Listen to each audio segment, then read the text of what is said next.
మీ మతంలోనే అయ్యప్పమాల, భవానీమాల, శివమాలలు వేసుకున్న అన్నదమ్ములని మీ ఇంటికి తీసుకెళ్లి నాటుకోడిని కోసి ప్రేమగా పులుసు వండి పెడితే తింటారా అని అడిగాను.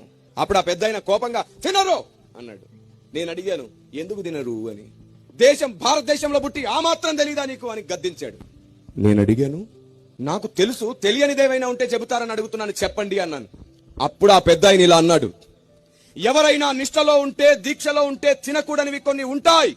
నేనన్నాను మరి తినకూడని ఎవరైనా పెడితే పెట్టిన వాడికి వాడి పిల్లలకు శాపం. మళ్ళీ నేను అన్నాను ఒకవేళ తింటే తిన్నవాడి దీక్ష పాడైపోతుంది. అప్పుడు అన్నాను నేను పెడితేనేమో శాపం వస్తుంది, తింటేనేమో దీక్ష పాడవుతుంది అంటున్నావు.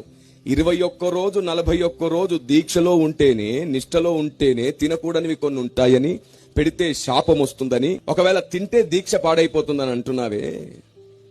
మరి క్రైస్తవుడు బాప్తిసం ద్వారా జీవితకాలం నిష్టలో, దీక్షలో బతుకుతున్నాడు. మేము కూడా తినకూడనివి 2 ఉన్నాయి.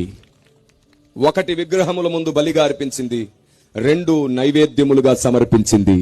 అది తింటే మా నిష్ట పాడైపోతుంది, మా దీక్ష పాడైపోతుంది. దీక్ష పాడైపోతుంది, నిష్ట పాడైపోతుందనే మీ ప్రసాదం తినట్ల మేము. కానీ మీ ఇంటికి పిలిచి మీ కారంతో భోజనం పెట్టిన సంతోషంగా భోజనం చేస్తాం, మేము సంతోషంగా భోజనం చేస్తాం. ఇది క్రైస్తవ్యం. దేవునికి స్తోత్రం కలుగును గాక.